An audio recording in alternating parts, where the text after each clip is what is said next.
Muchas veces nos enfrentamos a situaciones que son desafiantes para nosotros en nuestras vidas, perdón, y queremos resolverlas y a veces tenemos miedo. Pero en muchas ocasiones ese miedo que podría perfectamente neutralizarse si tan solo tuviéramos en cuenta las capacidades y las potencialidades que tenemos nosotros en nuestra propia característica, nuestro propio pensamiento y personalidad, capacidades que si nos pusiéramos a pensar descubriríamos que las hemos puesto en práctica en otros momentos y que nos ha ido bien y que hemos podido vencer desafíos, tal vez si pudiéramos utilizar el aprendizaje de la experiencia, los recuerdos de lo vivido puestos a nuestro servicio para las situaciones nuevas que nos tocan enfrentar, tal vez tendríamos menos miedo.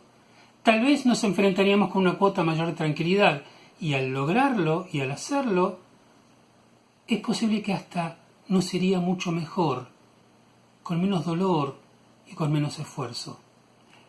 Esto nosotros lo aprendemos también en nuestra parashá, muy especialmente.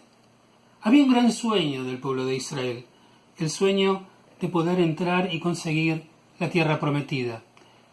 Dios, por supuesto, en su capacidad divina puede conseguirlo él solo con el chasquido de un meñique.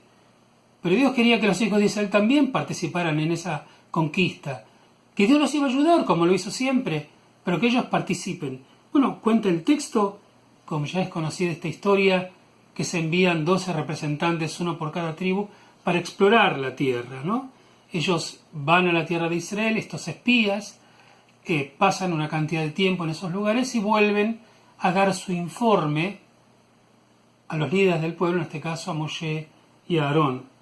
Entonces dice el texto que cuando volvieron y le relataron a él, a Moshe en este caso, a Aarón, y le dicen: hemos llegado hasta la tierra a la cual nos has enviado, y además ella mana leche y miel, y este es su fruto, y le traen un fruto de la tierra inmenso y bello. Claramente la tierra, una tierra fértil, una tierra que no solamente estaba imbuida de lo que significaba la promesa de Dios para poder permitirles a ellos heredar esa tierra, sino que era de verdad hermosa y era fértil. Pero de pronto el texto nos cuenta que los espías dicen: pero nada, ya que fiero es el pueblo que habita en la tierra, las ciudades son fortificadas y muy grandes, y también están los hijos de Anak, gigantes, hemos visto allí. Y Amalek habita en la comarca del Negev, y el Hití, y el Yebusí, y el Emurí habitan en la montaña, mientras que el Kenaaní, el habitante de Canaán, habita a orillas del mar y en la ribera del Jardén.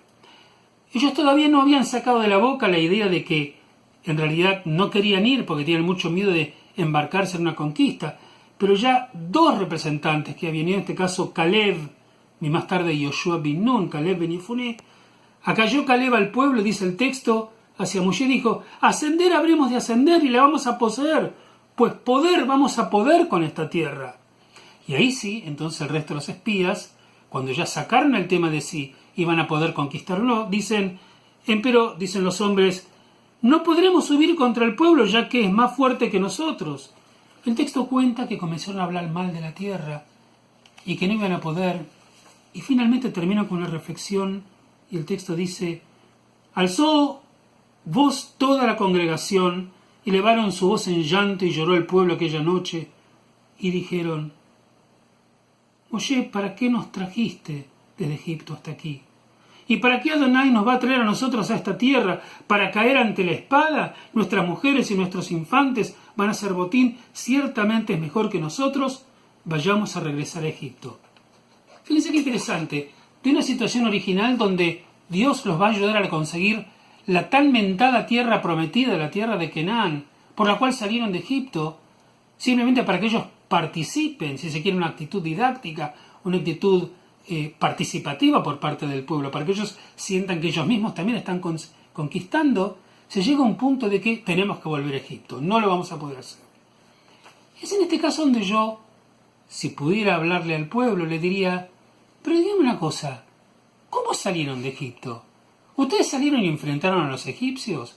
¿O es el Kadosh Baruj Hu, o es Adonai que salió ayudándolos a ustedes y levantándolos como si fueran polluelos sobre las alas de un águila que están sobrellevando ese viaje hasta llegar a la tierra de Canaán. ¿Acaso no pudieron cruzar el Mar Rojo donde Dios lo abrió para que puedan pasar por la parte seca? Aparte, ¿no terminaron de hundir al ejército egipcio?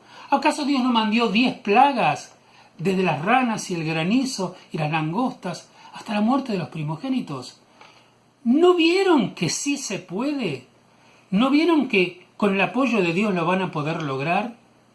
¿Por qué de repente la experiencia que no hacía tanto tiempo habían vivido en Egipto para poder salir en libertad hoy no era relevante? Yo no tengo una respuesta para eso.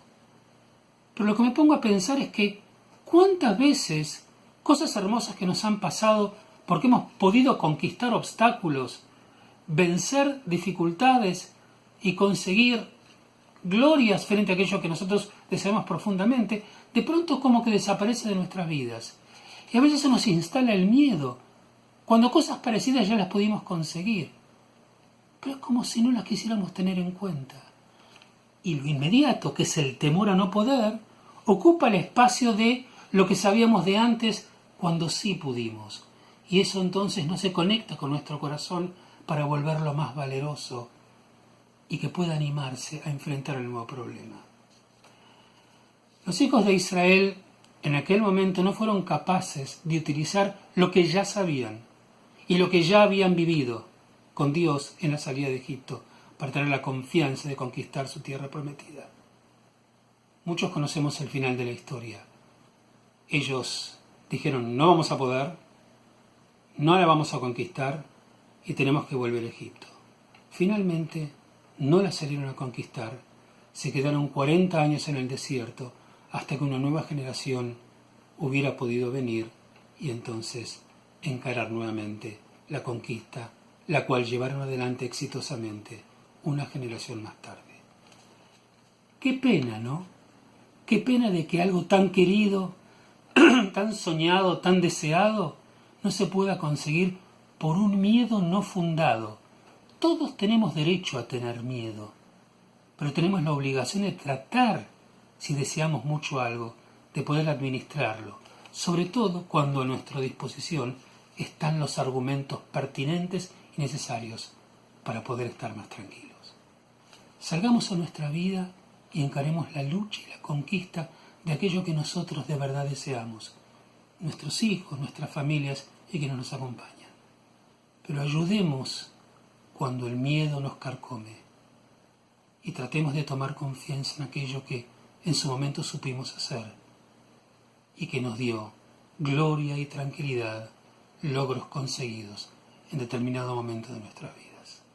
Shabbat Shalom para ustedes.